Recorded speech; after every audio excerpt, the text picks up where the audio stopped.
A soft, cinematic introduction that welcomes the listener into a world of wooden decks, lanternlit nights, and the gentle rocking of the Atlantic. The narrator briefly hints at a long-ago journey aboard an American whaling ship, not a tale of danger, but of daily rhythms, quiet moments, and memories softened by time. The hook sets the tone, the sea as a slow companion, the ship as a drifting village, and the story itself as a gentle tide meant to lull the listener toward rest. I suppose it has been many years since I last set foot on the island of Nantucket, but when I close my eyes, I can still see it as it was on the morning we set sail. The year must have been somewhere in the 1830s, though memory has a way of softening the exact dates, leaving behind only the most lingering impressions. What I remember most is the quiet. A sort of stillness that hung over the island the way fog sometimes settles low over the harbor, soft, patient, and impossibly calm. I remember standing on the worn cobblestones near the wharf, the faint scent of salt and old timber rising from the wooden planks beneath my boots. The houses behind me, weathered gray shingles, narrow windows, and sloping roofs, looked just as they always had. The kind of place that seemed carved from the wind itself. Nantucket had a way of holding on to the things that mattered and letting the rest slip out to sea. I was young then, though not as young as the green boys who nervously boarded ships for their very first voyage. I had 1 or 2 journeys behind me, enough to know the rhythm of a whaling expedition, enough to understand its odd blend of monotony and wonder. But even so, I felt a familiar tug in my chest, a mix of anticipation and mild apprehension, as I walked toward the vessel that would be my home for the next few years. The ship, the Morning Star, floated gently at her moorings, her bow pointing patiently toward the harbor mouth. She wasn't the largest vessel I had ever sailed on, nor the newest, but she had a quiet dignity to her. Her hull was dark and sturdy, her masts rising like tall, slender trees reaching for a sky that had not yet decided whether it wished to remain clear or gather clouds. A few gulls circled overhead, their cries echoing lazily across the still air. The crew moved about in slow, methodical motions. There was no urgency, there rarely was on departure mornings. We knew the day would unfold in its own time. Some men carried bundles of clothing, others crates of preserved food or coils of rope. A few stood about exchanging laughter or offering quiet farewells to family members who had gathered near the docks. Mothers, wives, siblings, and children stood close together, wrapped in shawls and coats to shelter themselves from the morning chill. I watched it all with the same gentle detachment I had felt on previous voyages, recognizing in their faces the emotions I no longer carried quite so heavily. Worry. Hope. A long, uncertain waiting that would stretch across years. Whaling voyages were never short. They lasted as long as they needed to, often until the barrels were full or the ship could hold no more. The Morning Star's captain, a measured man named Everett Pike, stood near the gangway with his hands clasped behind his back. He greeted each crew member with a calm nod. Nothing more. He wasn't a man of excessive words, but I had long learned that quietness in a captain was no flaw. The sea required a steady temperament far more than it required speeches. As I stepped aboard, the familiar creak of wood beneath my feet welcomed me back. It always felt to me like the ship breathed in its own slow rhythm, as though it had a pulse and heartbeat separate from ours. I touched the rail gently, a habit I'd developed over the years, like greeting an old companion before embarking on another long walk. The deck smelled of tar and rope, mingling with the faint sweetness of the morning breeze. Men moved past me carrying last-minute supplies, and I wove through them with easy familiarity. My sea chest was already aboard, stored below deck near the hammock, where I would spend countless nights rocked gently by wind and water. Even before the anchor was raised, I felt the shift, that small quieting inside me, almost like a lantern being turned down to its lowest glow. Land noises began to fade into the background of my mind. The thud of crates, the murmuring of families, the soft clucking of chickens kept in coops on nearby ships, all of it began to dissolve into the broader hush of the sea's expectancy. At last, mid-morning arrived. The captain stepped forward, gave a small nod to the first mate, and with no further ceremony, the lines were cast off. The ship drifted backward first, letting the tide gently guide her, before the sails were unfurled, catching the mild early breeze. The canvas unfurled with a long, sighing sound, almost like the ship stretching after a long sleep. Slowly, beautifully, the morning star began to glide toward the open water. We left behind the shingled houses, the narrow lanes, the watchful eyes of loved ones. The island grew smaller at an unhurried pace, shrinking into a gray and sandy silhouette. I leaned on the rail for a long while, watching Nantucket recede, watching the water widen, watching the shore's details soften like brushstrokes in a watercolor. Every voyage felt like this in the beginning, a gentle detachment. A slow loosening from the world of land. Men talked in low voices around me, but mostly we were silent, each resting in our own thoughts, letting the sea take its place again in our lives. The ship creaked softly as it found the rhythm of the waves.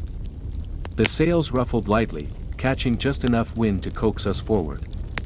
Somewhere below deck, a pot clattered, probably secured in preparation for the swaying of the vessel. By midday, Nantucket was little more than a faint line in the distance, and by afternoon, not even that. Only the ocean remained, stretching out on all sides like a great, calm blanket of blue and gray.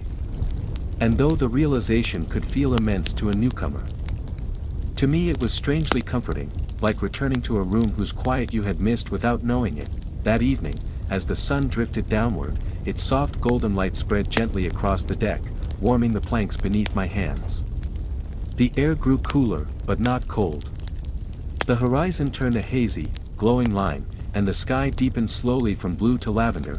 It was then that I felt the familiar sense of beginning, not the rushed, eager start of an adventure, but the slow, anchoring awareness that life aboard the ship would settle into its own steady pulse. Days would unfold predictably, methodically, like pages of a book written in longhand. There would be work to do, of course, and tasks that demanded attention, but all of it would be carried out in the same unhurried fashion that defined the life of a whaler. When the last light of day faded, the first mate lit the lanterns. Their soft glow swayed gently with the ship's movement, casting warm little halos along the deck. A few men hummed sea shanties under their breath. Most simply listened to the lapping of water against the hull. It was a peaceful first night, the kind that settles into your bones and makes you feel weightless. I found myself breathing slower, deeper, as though sinking with the ship's gentle rocking. I leaned against the rail one last time before heading below deck to my hammock. The stars overhead shone with a clarity I never saw on land, scattered across the night sky like tiny lanterns of their own. As I lowered myself into my hammock, the wood creaked softly, and the faint murmur of the ocean drifted through the planks. The men around me settled in, some whispering quietly, others already asleep. I closed my eyes, letting the steady rhythm of the morning star lull me. It was the beginning of a long journey, months, perhaps years, but in that moment, everything felt calm, familiar, and deeply, wonderfully slow, and so, our voyage truly began. Life aboard a whaling ship is not marked by excitement so much as by rhythm. Days slip quietly into one another, softened by repetition and the gentle sway of the sea. In those early weeks aboard the Morning Star, I often found myself lulled into a sense of calm that only the ocean seems able to provide. Even the air felt unhurried, moving in long, easy breaths across the deck. Each morning began before the sun had fully risen. A faint gray light would seep through the small cracks in the planks above my hammock, gradually brightening until it convinced my eyes to open. There was no need for loud calls or bells at that hour. The ship itself seemed to wake us, shifting slightly as dawn approached. I always enjoyed those first moments of the day, lying still and listening to the soft rustle of men stirring around me. When I climbed up to the deck, the air would greet me with a cool freshness that felt almost new every time. The sky, painted in slow-moving shades of pale blue and soft peach, stretched endlessly overhead. The sea, still calm at that early hour, reflected the colors like a great, glimmering mirror. Some mornings, I would pause on the last step of the companionway just to take it in, letting the quiet settle around me before beginning the day's work. Tasks aboard the ship were simple, though they required constant attention. Ropes needed mending. Sails required checking. Barrels had to be maintained, oiled, or repositioned. It was the sort of work that asked for patience rather than speed, a slow, steady effort that matched the unhurried nature of the voyage itself. I often found myself assigned to the rigging, checking lines for wear or adjusting knots that had loosened during the night. There was comfort in the repetition of it. My hands worked almost by memory, looping and pulling, tightening and securing, all while my mind drifted gently like a piece of wood floating on the tide. From high up in the rigging, I could see nearly the entire ship below, the crew moving quietly on deck, the vast sea stretching out like a soft blue quilt, the horizon blending seamlessly into the sky. Meals were taken in small groups whenever time allowed. Breakfast was usually simple, hardtack softened in a mug of warm tea, or a bit of salted pork if we were lucky. The cook, an older man named Henry Briggs, had sailed longer than most men had been alive. His movements were slow and deliberate, his voice calm, his stories even calmer. He always seemed to know exactly what to prepare to warm the crew's spirits, even if the ingredients were modest. Conversations at meals tended to drift like everything else aboard the ship. No one spoke quickly. Words rolled out thick and slow, the way molasses pours from a jar. Men talked about home, though not often in detail, usually just enough to share a memory. A familiar street name, or a favorite scent carried on a summer breeze. These small recollections hung in the air for a moment before fading into quiet smiles. Captain Pike maintained a gentle presence throughout each day. He rarely raised his voice, preferring to give instructions with a quiet firmness that carried more weight than a shout ever could. His footsteps were measured, each one steady and predictable, and the crew found comfort in his consistency. In a world where the sea could change at any moment, stability was a kind of treasure. When the sun climbed higher in the sky, the ship settled into the easiest part of the day. The ocean often lay smooth and shimmering, its surface broken only by the occasional rise of a distant seabird or the quiet splash of a fish. Sometimes a school of dolphins would appear without warning, leaping gracefully beside the bow, their movements synchronized as if they had rehearsed. The men would lean over the rail, smiling in spite of themselves, watching the animals dance through the water with effortless joy. Afternoons were filled with light tasks, polishing metal fittings, coiling ropes, repairing clothes worn thin by salt and wind. Some men whittled small pieces of wood into miniature ships or animals. Others sat against the warm planks of the deck, writing in journals with uneven handwriting, the ship's gentle rocking making the letters slope softly to one side. I often found myself taking short walks along the deck, letting my hand brush the rail, feeling the slight warmth of sun-soaked wood beneath my palm. There was something deeply grounding about the simple repetition of those steps, the creak of the boards, the soft slap of water against the hull, the faint hum of wind passing through the rigging. It was a rhythm I never grew tired of. As the day wore on, the scent of supper would drift from the galley, usually a stew of some kind, thick and hearty, made from whatever ingredients were freshest or most plentiful at the moment. We gathered in small groups again, each man tired but calm, the air filled with the low murmur of contentment. The lanterns flickered softly, casting warm, golden light along the beams overhead. Evenings were my favorite time of all. When the sun began to sink below the horizon, the world around us shifted into a dreamlike stillness. The sky blushed with pink and orange before deepening into a dusky purple. Stars began to appear, one by one, pinpricks of silver scattered across an ever-darkening canvas. Some nights the moon rose early, sending a shimmering path of light across the water. Other nights it remained hidden until later, leaving the sea to rest in a velvety darkness that felt endless. After supper, most men lingered on deck. Some told quiet stories, their voices soft enough to blend with the sound of the waves.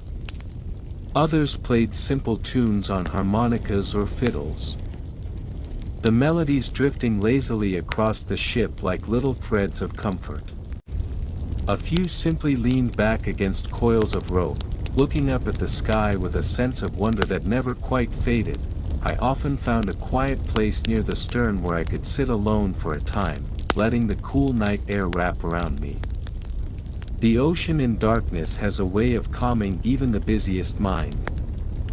Its movement slow, its sounds deepen, and its presence seems almost protective, as though the sea is promising to cradle the ship gently until morning. When at last I returned below deck, the sounds of the crew settling into their hammocks filled the warm, dim space. Soft murmurs, the rustle of blankets, the creak of swinging ropes. I would ease myself into my own hammock, feeling it sway ever so slightly. My thoughts usually drifted like small boats on a quiet tide, never rushed, never urgent, simply drifting, and as sleep began to wash over me, I would think about the days ahead. Not with worry or expectation, but with a peaceful acceptance. Life aboard the Morning Star had its own slow rhythm, and all we needed to do was follow it. We were, after all, part of a drifting world, one that carried us gently across the vast Atlantic, day after day, with no more haste than the sea itself allowed. There are stretches of a whaling voyage when time seems to loosen, unraveling at its own slow pace until days blend softly into one another. Those were the days we entered as the Morning Star pushed farther from the familiar coastlines of New England. No land appeared on any horizon, and no ships passed close enough to greet. Only the great wide Atlantic surrounded us, as smooth and patient as a sheet of glass. In such moments, the ocean becomes more than a place, it becomes a companion. A quiet one, but a constant one. Its motions were the backdrop of our lives, the gentle rocking beneath our feet, the steady hush of waves brushing against the hull, the distant sigh of wind weaving itself through the rigging. I came to know those sounds the way one knows the tone of a friend's voice. Each morning, when I stepped up onto the deck, the horizon lay open and pale beneath a sky painted with soft watercolor clouds. Some days the sun rose slowly behind a thin veil of mist, turning the sea into a muted expanse of silvers and blues. Other days it appeared bright and warm, pouring golden light across the ship as though offering its own kind of company. Whales were scarce during those weeks. We scanned the water regularly, taking turns perched in the mast's lookout to watch for the spout of a distant creature. But spotting whales was never guaranteed, especially in those early parts of the voyage. The ocean gives and withholds as it pleases. And so we settled into a kind of gentle routine, asking nothing of the sea except its steady presence. With fewer sightings to chase, the crew found ways to fill the long quiet hours. Some repaired harpoons and lances, though this work was done calmly, without urgency. The tools themselves had to be maintained, but not in any hurried manner.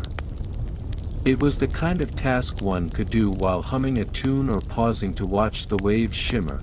Others passed the time writing in small journals, careful accounts of weather, thoughts of home, or sketches of the ship and its surroundings. The handwriting was often uneven due to the ship's movement.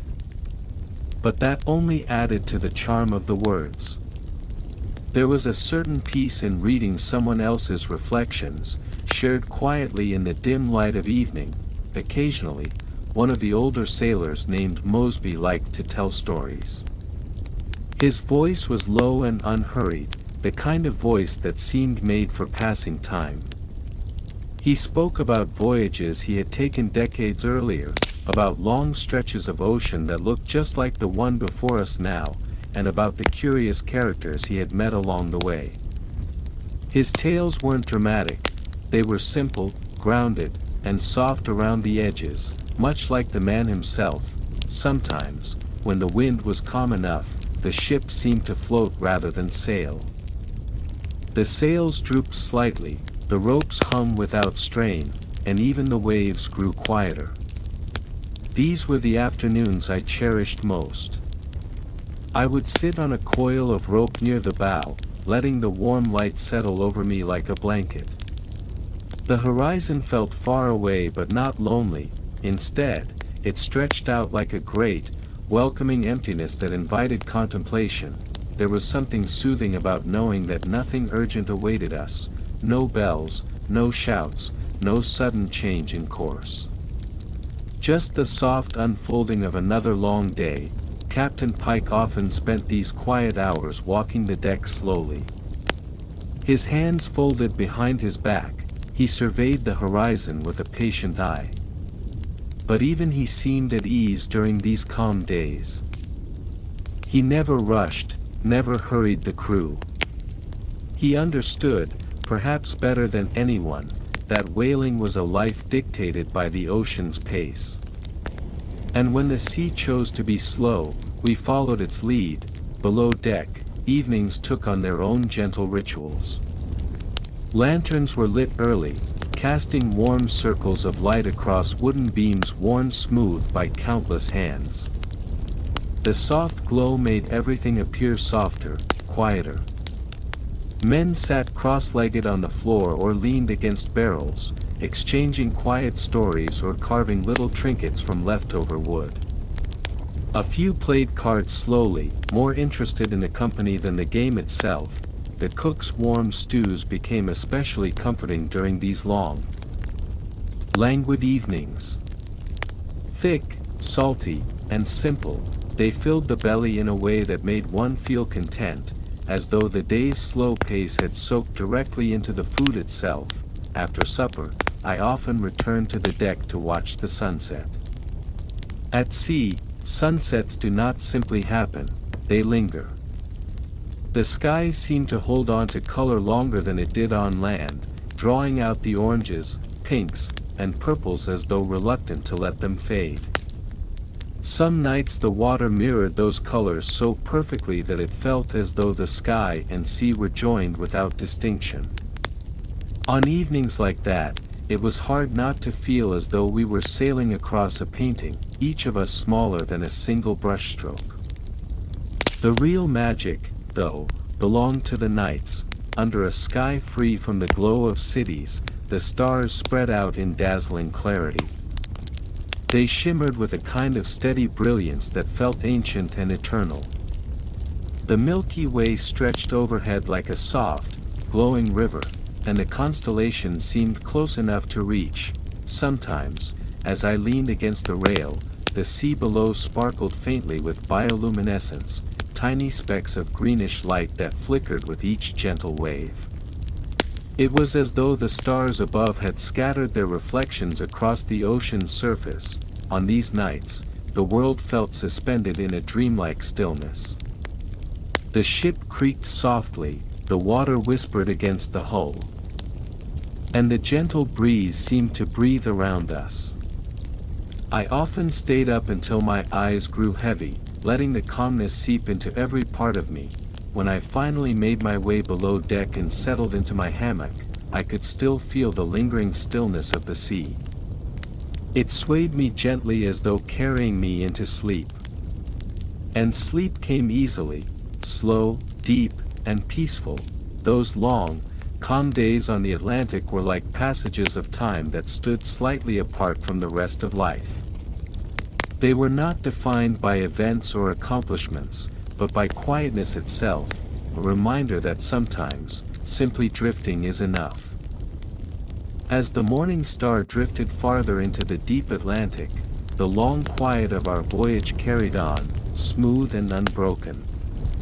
But even in the most peaceful stretches of sea, there comes a moment when the gentle stillness shifts, not sharply, not with alarm, but like a soft breath drawn in before a thought is spoken.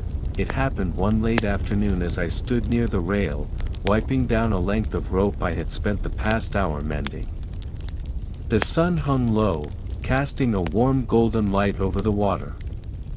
The waves rolled slowly, not more than a calming rise and fall that felt as familiar as breathing itself. The lookout's voice carried down from the mast, not in a shout, but in a steady, deliberate call. "Thar. She blows." The words were spoken with no urgency, just a simple statement, almost like an observation made about the weather. Yet they carried a quiet weight, one that rippled gently across the deck. The crew straightened slowly. No one rushed. No one scrambled. The movement was calm, almost practiced to the point of serenity.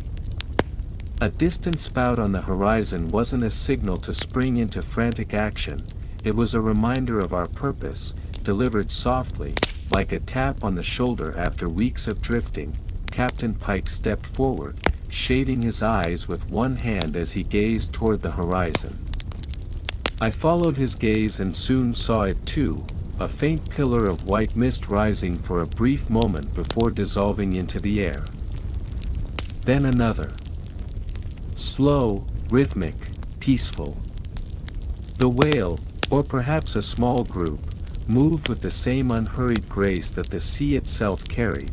There was something reverent about it, watching a creature so vast appear and vanish in such a tranquil manner. No sudden splashes, no flurry of activity. Just a quiet reminder that the ocean was not empty, it was simply patient. The captain nodded once, and the first mate gave the soft command for the men to prepare the smaller boats. But even then, the preparations were gentle. There were no raised voices, no hurried steps. The crew moved with deliberate calm, handling each rope, oar, and line with a kind of respectful care. For me, standing there in the final rays of the day, it felt less like the beginning of a hunt and more like entering a conversation with the sea itself, a slow, measured exchange between man and nature, shaped by centuries of tradition. As the whaleboats were ready, I noticed the light changing. The sun had dropped lower, turning the world into a wash of soft orange and muted gold. The water reflected it like a warm, glowing mirror. The whale spouted again, this time closer, though still at a respectful distance. Each breath from the creature rose in a graceful plume that caught the sunlight, shimmering briefly before fading. We lowered the small boats with ease, their hulls kissing the surface of the water with barely a splash. The men climbed in, steady and composed, as though boarding a ferry rather than launching into the unknown. I was in the second boat, sitting midship with my oar laid calmly across my knees. When we pushed off from the side of the Morning Star, the great vessel looked like a patient guardian floating above the glowing sea. The soft creak of wood and the gentle dip of the oars were the only sounds that disturbed the stillness. We rowed with measured strokes, matching the pace of the quiet creature ahead. No one spoke for a long time. The only voice belonged to the ocean, the rhythmic splash of oars entering water, the faint swish of waves brushing against the boat, and somewhere distant, the muffled sigh of a whale taking another slow breath. As we drew closer, the shape of the whale became clearer. It rose and fell with extraordinary grace, its broad back breaking the surface in a long, gentle arc. The sight stirred something inside me, not excitement, but awe.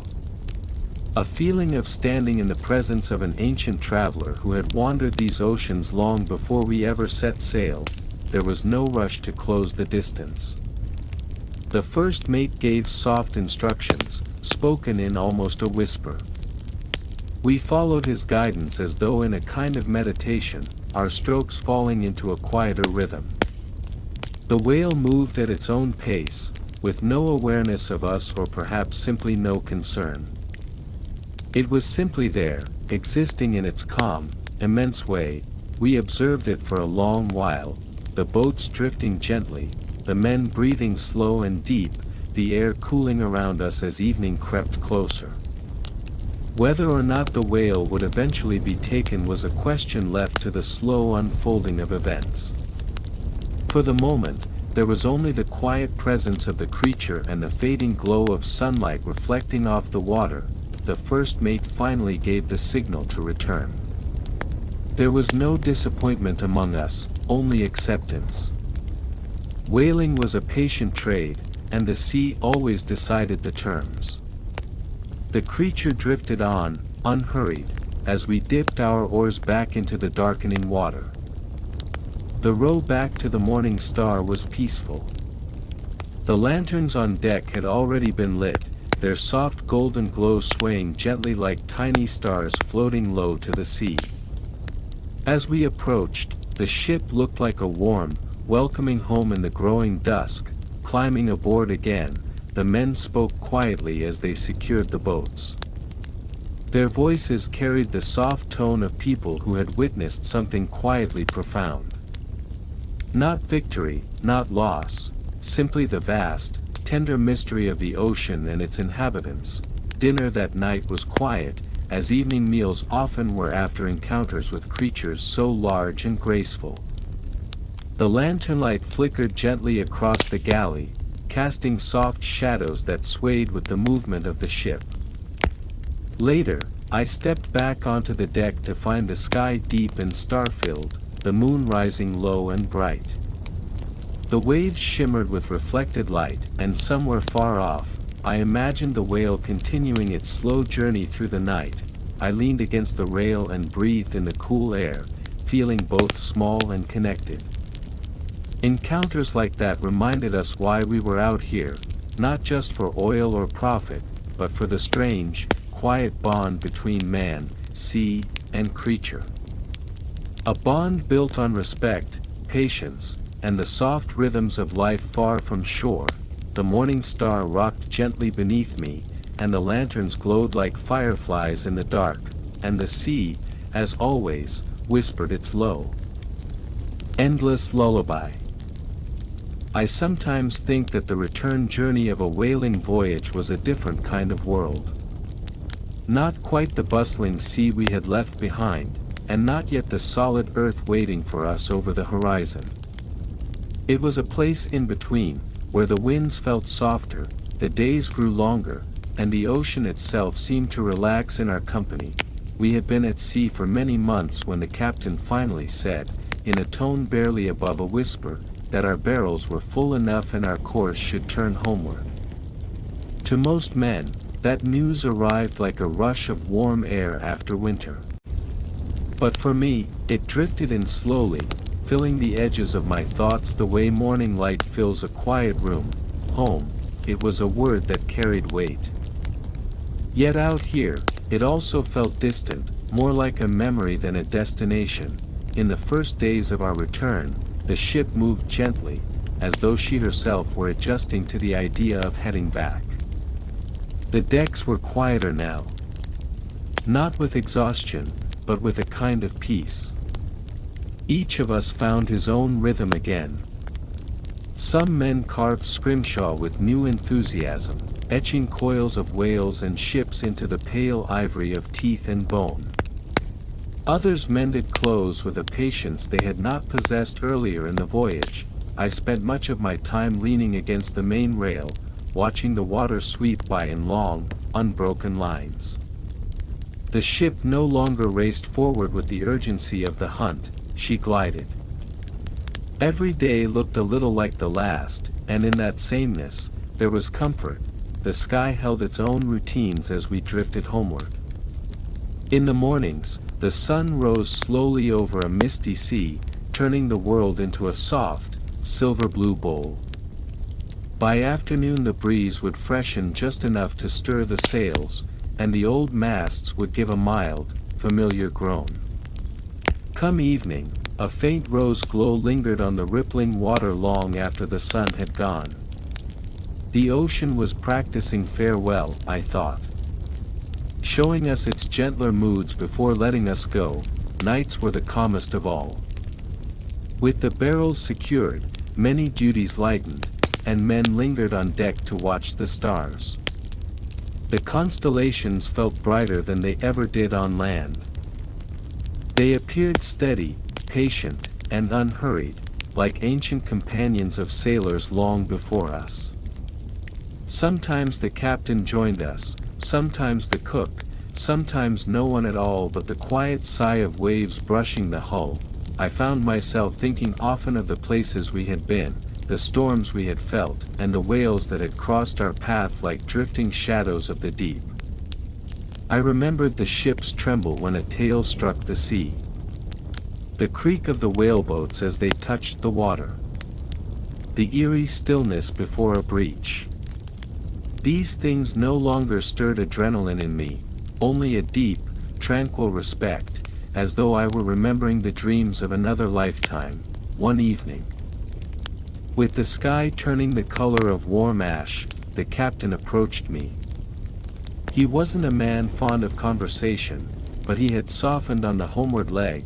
The ocean teaches us in ways that land never can, he said quietly, leaning his hands on the rail beside me. It asks for patience. And it gives the same in return. I didn't have an answer for him then. But I felt every word settle inside me like pebbles in still water. In the final stretch of our voyage, the air gradually changed. It grew cooler at night, warmer during the day, and carried with it occasional hints of pine or distant soil. Some men swore they could smell wood smoke. Others said they could feel the shape of the coastline before it appeared, not physically, but in their bones. Someone spotted gulls one morning, swooping low and crying out in familiar accents. That was when the men began to smile more freely. Home was near, but even as the idea of land filled the ship with quiet anticipation, I found that I moved slower, as though savoring these last days at sea. I lingered over the small moments, the shimmer of sunlight on rope fibers, the slow flap of canvas, the gentle rocking that had become, in many ways, a second heartbeat. Life on land would be different. It always was. Faster, louder, more complicated. Here, in the long quiet drift toward home, everything remained simple, pure, and unhurried. The final dawn we spent at sea came wrapped in soft colors, pale lavender, faint gold, and a drifting band of low cloud that looked almost like a scarf laid across the horizon. I stood by the bow as the sun rose, and for a moment, the ocean glowed as though lit from within. Every wave carried a faint blush. Every ripple sparkled. It was a farewell. A gentle one. Land arrived as a thin, smudged line at midday, growing clearer and more solid as hours passed. But even then, even as shouts of recognition rose from the men and the captain smiled into the wind, I felt no jolt of excitement, only a warm, steady sense of completion. The sea had carried us through its moods, it had tested us, humbled us, and finally, it had let us go, returning us to the world of earth and noise and certainty. And I knew, as the ship slid toward the harbor with slow, steady grace, that a part of me would always remain behind on those quiet waters, drifting peacefully in the long, gentle expanse of the early American whaling world, a world of endless horizons, of low, murmuring winds, and of nights filled with the soft, patient heartbeats of the sea. A final soothing reflection that the sea, like sleep, carries us gently from one moment to the next. The narrator thanks the listener for drifting along this quiet historical journey and wishes them calm seas and restful dreams.